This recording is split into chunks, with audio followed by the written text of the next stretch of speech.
People don't lose $1 billion because of bad luck, the billionaire said with a confident smile. They lose it because they listen to the wrong people. The room rewarded him with polite laughter.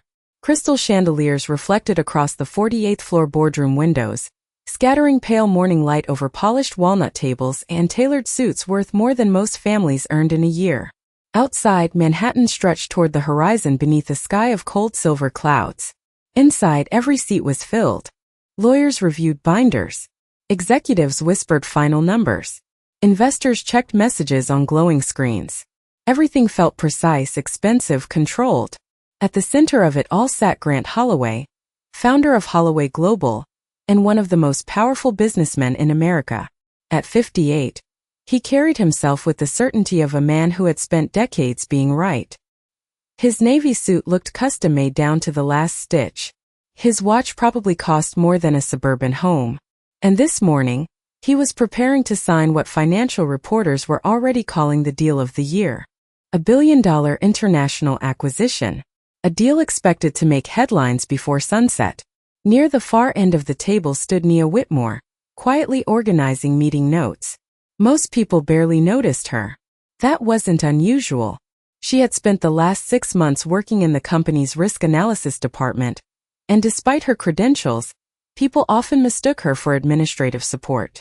She didn't complain. She simply worked. Observed. Listened. While executives chased attention, Nia paid attention.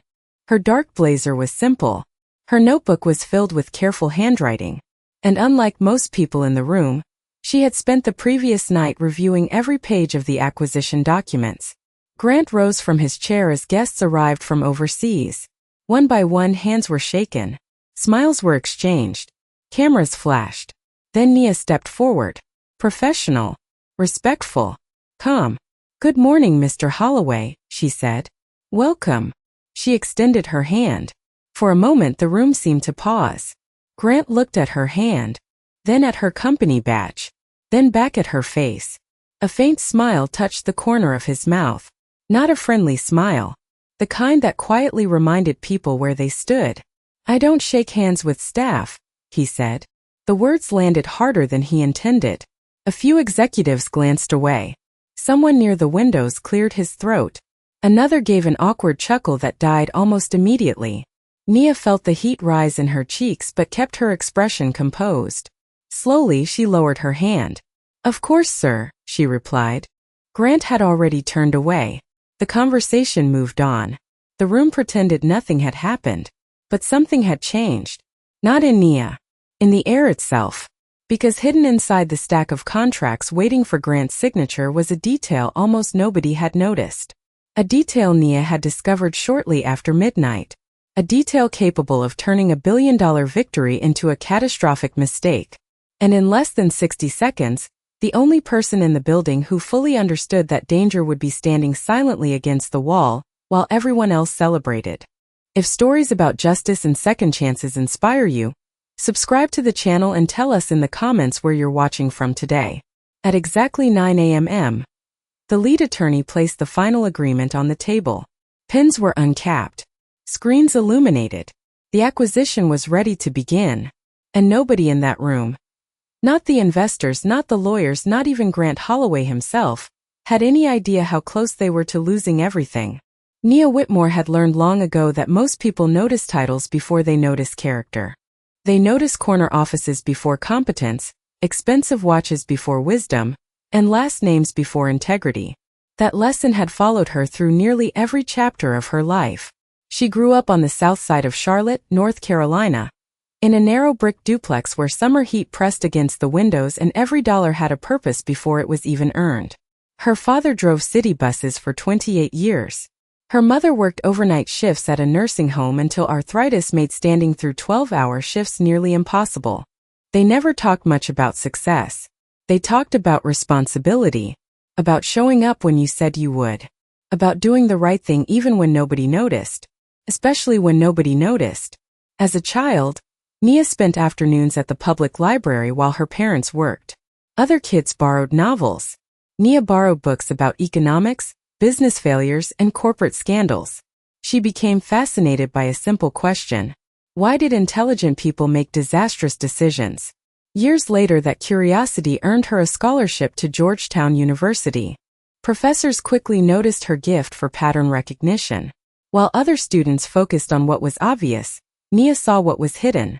Tiny details, contradictions, risks buried beneath confidence. By 30, she was advising firms on financial exposure and contract vulnerabilities. Her reports saved companies millions of dollars. Her future looked secure.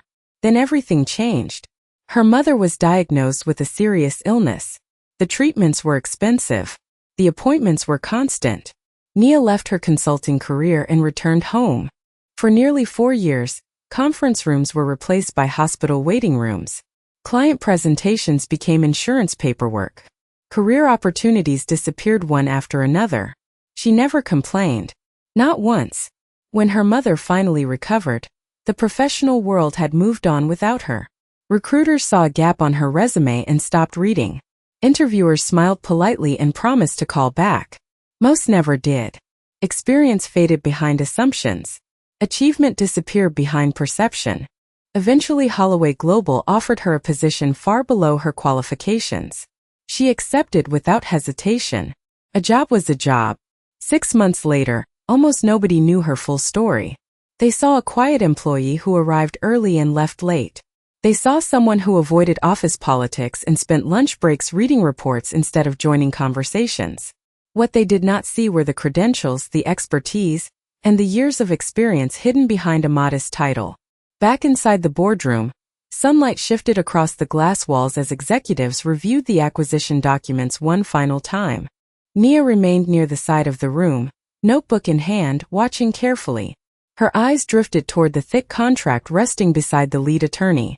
The same contract she had spent hours studying the night before. She remembered the exact moment she found the problem. It was nearly 11:30 in the evening. Most of the building had gone dark. Cleaning crews moved quietly through empty hallways. The city lights shimmered beyond the windows like scattered stars. Nia had been preparing to leave when a phrase buried deep inside an appendix caught her attention. One sentence. 23 words. Easy to overlook. Easy to misunderstand. But potentially devastating. She had read it 3 times. Then 6. Then 12. Each review confirmed the same conclusion. The acquisition carried a hidden liability large enough to threaten the entire transaction. She had documented everything and submitted an urgent warning before sunrise. So far nobody had responded. Now, as conversations continued around the conference table and confidence filled the room like warm air before a storm, Nia felt a quiet unease settle in her chest. Because the danger was still there. Hidden. Waiting. And every second brought the company closer to a mistake that could change everything. Grant Holloway believed success could be measured. Revenue. Market share. Assets under management. Numbers made sense to him because numbers obeyed rules. People did not. That was one reason he trusted spreadsheets more than conversations and forecasts more than instincts. 30 years earlier, he had started his first company from a rented office barely large enough for 2 desks and a coffee machine that worked only when it wanted to. Back then he had been relentless. He studied competitors while others slept. He flew economy flights, carried his own luggage, and spent weekends negotiating contracts that nobody else wanted. Those sacrifices built an empire. At least that was the story most people knew. The version celebrated in business magazines and keynote speeches. The version investors loved. What few people talked about was what success had slowly done to him. Every victory made him slightly harder to challenge. Every headline made criticism easier to ignore. Every $1 billion widened the distance between his world and everyone else's. Over time, agreement became the only language he heard regularly. By the age of 58, entire floors of employees adjusted their behavior when he entered a room. Executives rehearsed presentations for days before speaking to him. Assistants memorized his preferences down to the exact temperature of his morning coffee. People stopped telling him when he was wrong because being right had become part of his identity. And that identity carried enormous weight inside Holloway Global. The company occupied a glass tower overlooking Midtown Manhattan, employing thousands across multiple countries. Investors followed Grant's decisions the way sports fans followed championship teams. Financial news networks analyzed his comments. Universities invited him to speak about leadership. To many people, he represented the American dream. To others, especially those who worked closest to him, he represented something more complicated. Respect mixed with fear. Admiration mixed with distance. At the center of the boardroom table, Grant reviewed the acquisition documents while attorneys discussed final conditions. His voice remained calm and controlled, but every sentence carried authority. When he spoke, conversations stopped. When he nodded, decisions moved forward. Across from him sat representatives from Sterling Dynamics, the company Holloway Global planned to acquire. Their chief executive, Richard Voss, wore an easy smile that never quite reached his eyes. He seemed relaxed despite the enormous stakes involved. Too relaxed, Nia thought. She had noticed that detail the night before. Again now. While lawyers debated language and executives reviewed forecasts, Voss looked almost comfortable, as though he already knew how the story would end. Grant leaned back in his chair and glanced toward the large digital display showing projected growth numbers. The acquisition promised expansion into international markets and nearly $1 billion in future revenue. Analysts called it transformative. Investors called it inevitable. Grant called it the next step. Outside the windows, dark clouds drifted slowly across the skyline, dimming the sunlight that had filled the room earlier. Shadows stretched across the polished table. Coffee cups cooled. Pens tapped against legal pads. Yet despite the confidence surrounding him, Grant never once looked toward the woman standing near the wall with the notebook in her hands. He did not notice the concern in her eyes. He did not know she had spent hours examining the same documents now sitting inches from his fingertips. And he certainly did not realize that the greatest threat to the deal was not market conditions, foreign regulators, or competing bidders. It was a single clause hidden deep within the agreement. A clause that everyone trusted him to approve. A clause that one quiet analyst had already identified as a disaster waiting to happen.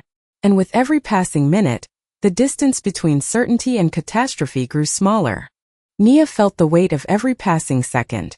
Around her, the boardroom moved forward with the smooth confidence of people who believed the outcome was already decided. Attorneys reviewed final language. Financial advisors exchanged quiet observations. Executives nodded at projections displayed across the wall-sized screen. The acquisition had gathered too much momentum to stop itself. That was what worried her most. Dangerous mistakes rarely announced themselves. They moved quietly beneath confidence until it was too late. She glanced toward her phone. No response to the warning report she had submitted before dawn. No acknowledgement from legal. No request for clarification. Nothing. Her message had disappeared into the corporate machinery like a pebble dropped into deep water. Nia inhaled slowly and looked again at the contract resting beside Grant Holloway. The clause was still there, buried in Appendix G beneath pages of regulatory language and technical disclosures.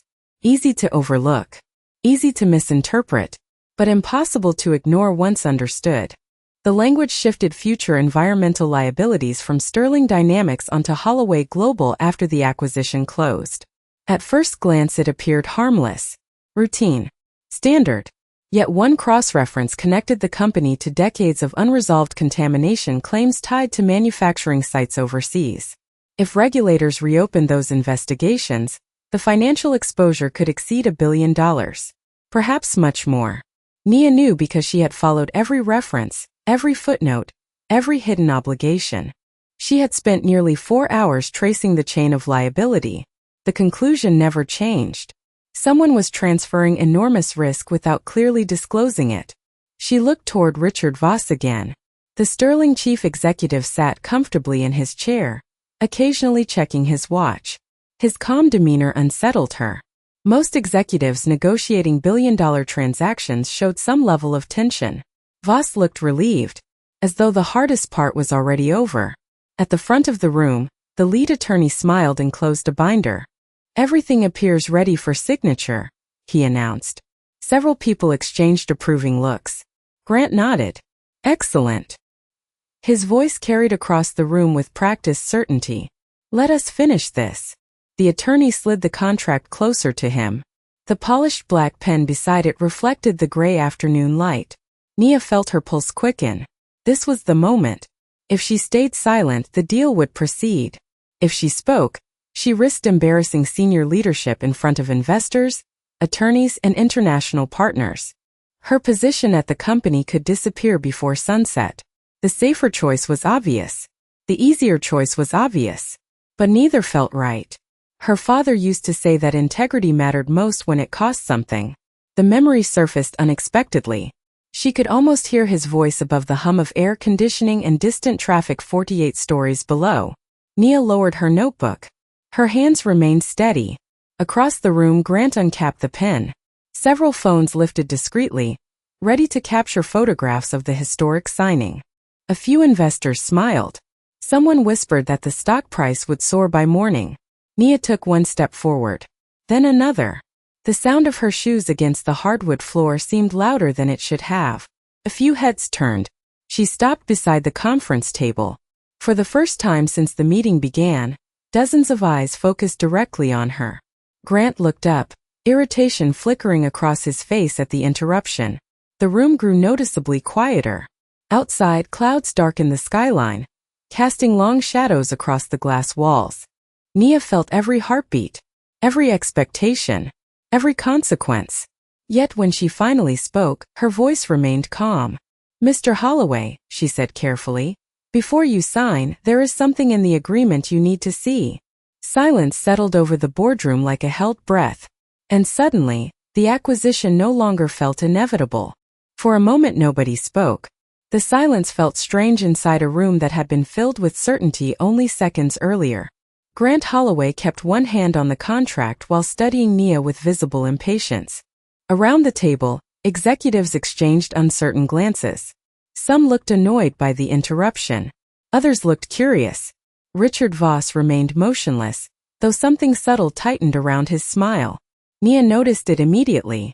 "Mr. Holloway," she continued, maintaining her composure, "Appendix G transfers environmental liability under certain regulatory conditions. The language appears routine, but the cross-references create exposure that could exceed $1 billion. Several people frowned. A lawyer near the center of the table flipped through pages. Another adjusted his glasses. The room's confidence wavered slightly. Grant did not look at the contract. He looked at Nia. "And how exactly would you know that?"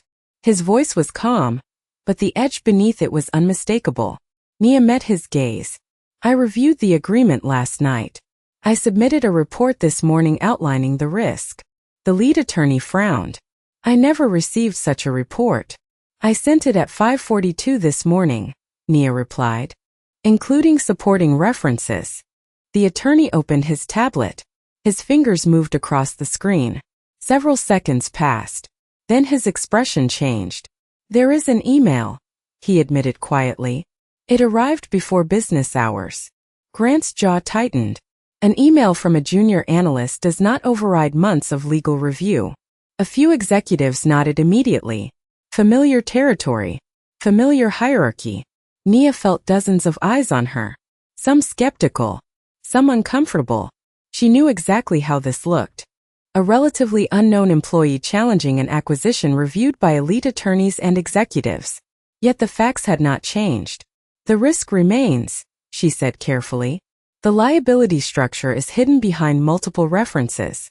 If regulators reopen the overseas claims, Holloway Global becomes responsible." Richard Voss finally spoke. His tone remained smooth and friendly. "With respect, I believe your employee is misunderstanding standard language." Several people relaxed at his response. The explanation sounded reasonable. Safe. Convenient. Nia turned toward him. Then why was the wording changed 3 weeks ago? The question landed harder than she expected. Voss blinked once.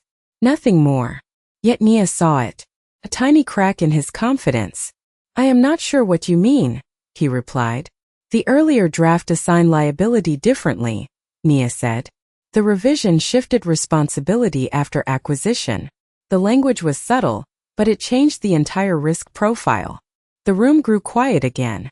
Grant's expression darkened, not because he believed her, because she had continued speaking. In front of investors, in front of partners, in front of everyone. "Enough," His voice echoed against the glass walls. This meeting is not the place for speculation. Nia remained standing. It is not speculation. Grant closed the contract sharply. You have already exceeded your role. The words carried more than authority. They carried dismissal. The familiar assumption that some voices belonged in important conversations while others did not. Sir, Nia said, choosing her words carefully, I am asking for 10 minutes. Let the legal team verify the clause. Grant shook his head. We are not delaying a billion-dollar transaction because someone outside the decision-making process thinks she found a problem. Heat rose through the room. Nobody moved. Nobody intervened. Nia could feel the opportunity slipping away. Not because the evidence was weak. Because pride had entered the conversation. Grant pointed toward the door. Return to your department. His voice became colder. Now. The words settled heavily across the boardroom. Nia looked around the table one last time. The attorneys. The executives. The investors. No one spoke. No one asked to review the clause. Outside the windows, rain began tapping softly against the glass. The city beyond blurred beneath darkening clouds. Nia lowered her notebook and quietly nodded. She had done everything she could. And as she turned toward the door, she carried a feeling she could not shake. Not fear. Not embarrassment. Something worse. The certainty that everyone in that room was about to learn a very expensive lesson. The door closed softly behind Nia, and the sound seemed far louder than it should have been. For several seconds she simply stood there in the hallway, motionless, staring through the floor-to-ceiling windows that overlooked Manhattan. Rain drifted across the glass in thin silver streams. Far below, yellow taxi lights moved through wet streets like distant lanterns floating through fog. The city carried on as if nothing important had happened. Inside the boardroom, billion-dollar decisions continued. Outside it, one woman stood alone with the uncomfortable knowledge that nobody had listened. Nia walked slowly toward the end of the corridor. The polished stone floor reflected the gray afternoon light. Every footstep echoed softly through the otherwise empty space. She found a quiet seating area near the windows and lowered herself into a chair. For the first time all day, she allowed herself to exhale fully.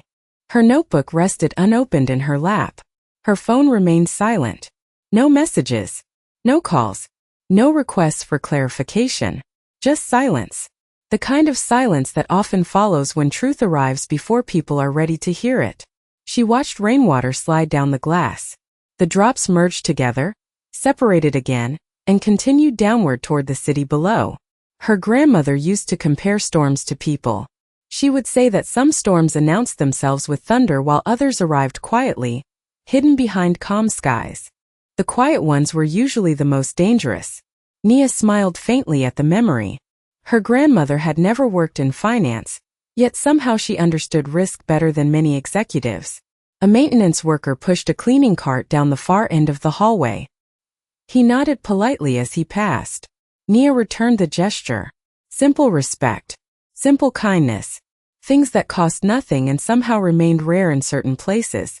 She looked down at the notebook in her hands. Inside were pages filled with calculations, references, and observations. Evidence. Facts. Hours of work. None of it mattered if nobody was willing to look. Yet strangely, she did not feel angry. Disappointed, yes. Tired, certainly. But not angry. Anger would have been easier. Easier than accepting that some people dismissed warnings because of who delivered them rather than what was being said. She thought about her father again. About long bus routes before sunrise. About winter mornings when he left home while the neighborhood was still asleep. He used to tell her that character revealed itself most clearly when nobody rewarded it. Doing the right thing only when it benefited you was not integrity. It was strategy. Integrity meant speaking up, even when the outcome worked against you. Nia glanced toward the boardroom doors at the opposite end of the corridor. Everything beyond them remained hidden now. Conversations. Decisions. Signatures. Whatever happened next was beyond her control. She had presented the truth. The rest belonged to them. A flash of lightning illuminated the clouds beyond the skyline. Not dramatic. Just enough to brighten the glass for a brief second before fading again. The rain continued falling steadily. Calmly. Patiently. Nia rested her notebook beside her and folded her hands. Her breathing slowed. The tension in her shoulders eased. Whatever happened inside that room, she knew one thing with absolute certainty. The facts had not changed. The clause remained exactly where she had found it. The liability remained exactly what she had calculated. Reality did not care about titles, corner offices, or reputations. It would reveal itself eventually. It always did. Somewhere behind the closed boardroom doors, a future worth billions of dollars was being decided. And for the first time all afternoon, Nia felt no need to chase it. She simply sat beside the rain-streaked window and waited for the truth to catch up with everyone else. Inside the boardroom, confidence survived for exactly 11 more minutes. The lead attorney had resumed his presentation. Executives were discussing integration timelines. Investors exchanged optimistic messages with colleagues waiting across the country. The acquisition appeared back on track. Then a young associate seated near the end of the table frowned at his tablet. First, nobody noticed. He adjusted his glasses and reviewed the document again. Then once more. His expression tightened. He opened another file and compared several sections side by side. The attorney beside him glanced over. "Something wrong?" he asked quietly. The associate hesitated. "I am not sure." A minute later he was no longer uncertain. "Wait." His voice cut through the room. Several heads turned. "Can we stop for a moment?" Grant looked up immediately. Irritation flashed across his face. "What is it?" The associate swallowed hard. "I think the analyst may have been right." Silence spread across the table. The attorney nearest him reached for the contract. "Show me." Pages turned. Screens illuminated. Conversations stopped. One lawyer examined the reference section. Then another. Then another.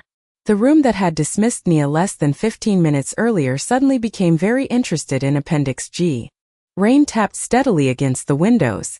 The sound seemed louder now. Grant watched as confidence slowly drained from the faces around him. The lead attorney leaned forward. "Pull the previous draft." Someone opened an archived version. Another attorney compared the language line by line. A third reviewed regulatory filings connected to the overseas facilities. The process took less than 5 minutes. The conclusion took even less. "Oh my God!" The words escaped before anyone could stop them. Nobody laughed. Nobody smiled. The room felt colder. Richard Voss no longer looked relaxed. His shoulders had stiffened. His hands remained folded, but his eyes moved carefully around the table, measuring reactions. The lead attorney removed his glasses and rubbed his forehead. "The liability transfer is real." Nobody responded. "If regulators reopen those claims, Holloway Global assumes responsibility after acquisition." Another attorney looked up from his screen. "The estimated exposure exceeds $1 billion. The number seemed to hang in the air. Heavy. Unavoidable." Grant stared at the contract as though seeing it for the first time. "That is not possible." "It is." The response came quietly from legal counsel. "The cross-reference creates automatic transfer after closing." One investor shifted uncomfortably. Another lowered his phone.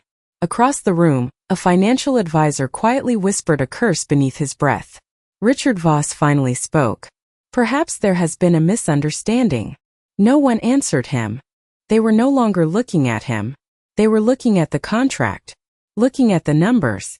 Looking at the mistake they had nearly signed. Grant's jaw tightened. His eyes drifted toward the closed boardroom doors. For the first time all afternoon, he thought about the woman he had dismissed. The woman who had stood alone against an entire room and asked for 10 minutes. Just 10 minutes. A strange feeling settled in his chest. Not anger. Not frustration. Recognition. He remembered the report. The warning. The calm certainty in her voice. He remembered refusing to listen before examining the evidence. The realization landed harder than any financial figure on the screen. The danger had not been hidden from the company. It had been revealed. They simply chose not to hear it. Outside, lightning flashed again beyond the skyline. Inside, nobody discussed growth projections anymore. Nobody celebrated future revenue. The billion-dollar acquisition sat untouched on the polished table. Grant slowly set down his pen. The room remained silent, because everyone now understood the same thing. The most important person in the building was no longer sitting inside the boardroom. She was the woman waiting quietly outside it. The boardroom doors opened with unusual urgency. Conversations stopped as Grant Holloway stepped into the hallway. Behind him came two senior attorneys and the chief financial officer, all moving faster than anyone had seen them move that day. At the far end of the corridor, Nia remained seated beside the rain-streaked windows. She had not checked the time. She had not rehearsed a speech. She simply watched the city below disappear beneath curtains of gray rain. The approaching footsteps echoed softly across the polished floor. Nia looked up. Grant slowed as he reached her. For a brief moment, neither spoke. The billionaire who commanded multinational deals stood face to face with the employee he had dismissed less than 20 minutes earlier. The contrast was impossible to ignore. The attorneys waited quietly behind him. Nobody seemed eager to break the silence. Finally, Grant cleared his throat. The confidence that usually defined him seemed absent now. "Miss Whitmore," he said, "I owe you an apology." Nia said nothing. She simply listened. Grant glanced toward the windows before continuing. "Your assessment was correct. The liability transfer is real." He paused. "I should have reviewed your concerns before dismissing them." The words sounded unfamiliar coming from him. Honest. Uncomfortable. Real. Nia studied his expression.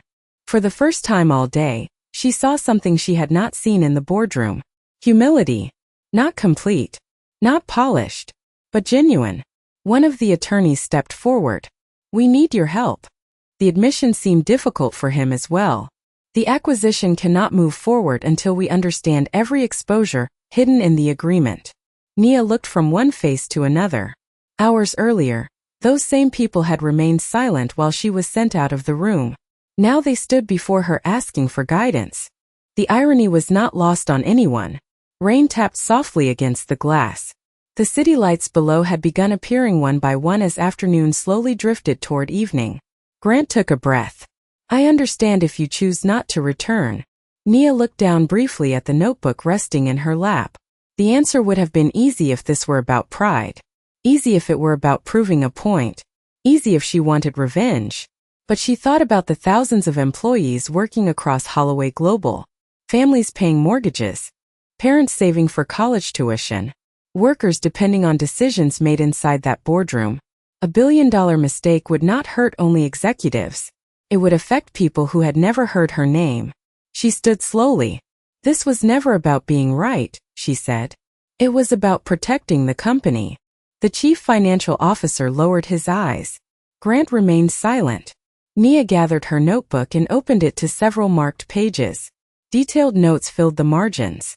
Cross-references. Regulatory histories. Liability chains.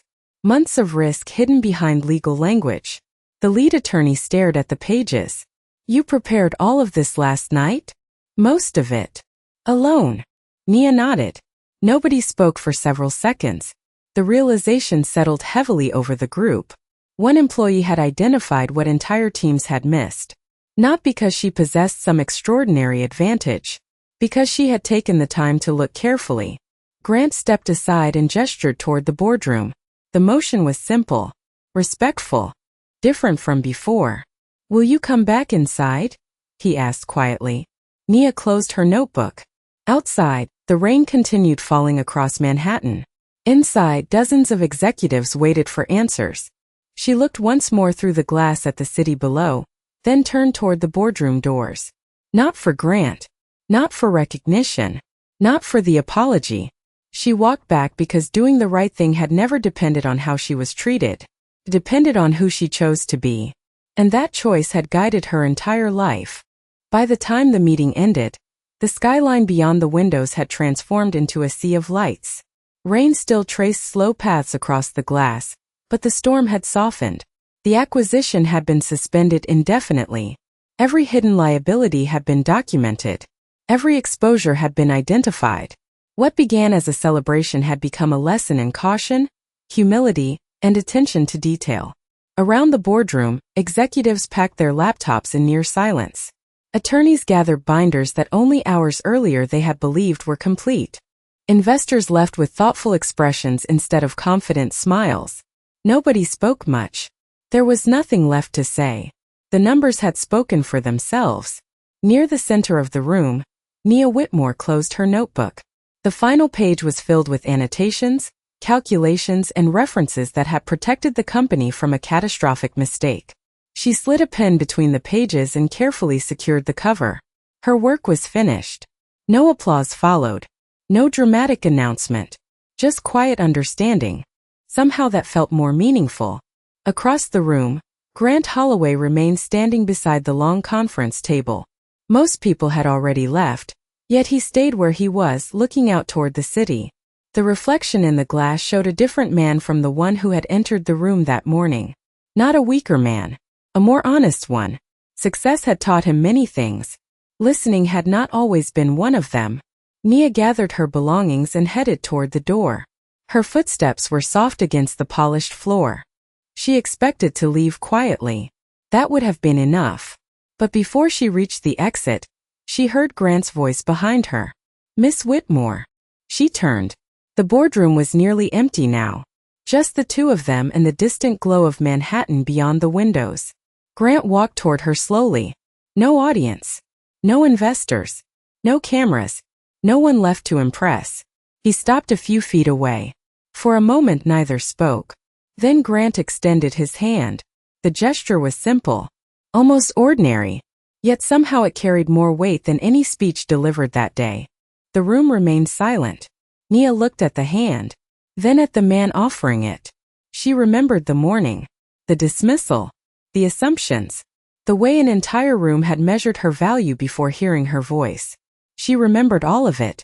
Yet she also remembered something else. Her father's words. Character reveals itself when nobody is keeping score. A faint smile touched the corner of her mouth. She extended her hand and accepted his. The handshake lasted only a second. Nothing dramatic. Nothing theatrical. Just mutual respect finally arriving where it should have existed from the beginning. Grant nodded once. "Thank you," he said quietly. Nia nodded back. "Good night, Mr. Holloway." Then she turned and walked toward the elevators. The doors opened with a soft chime. She stepped inside and pressed the lobby button. As the elevator descended through 48 floors of glass and steel, she watched the city lights flicker beyond the windows. Somewhere below, thousands of people hurried through rainy streets. Some headed home from work. Some chased opportunities. Some carried burdens nobody else could see. Life moved forward. The elevator reached the ground floor. The doors opened. Cool evening air drifted through the lobby in trance each time someone stepped inside. Nia walked out into the city and disappeared into the crowd. High above, the lights in the boardroom remained visible against the dark sky. But the most important thing left behind in that room was not a canceled acquisition or a billion-dollar mistake avoided. It was a simple truth. Titles can command attention. Wealth can command influence. Power can command obedience. But respect must be earned. And as the rain finally gave way to clear skies above Manhattan, the silence that remained felt less like an ending and more like justice finding its rightful place.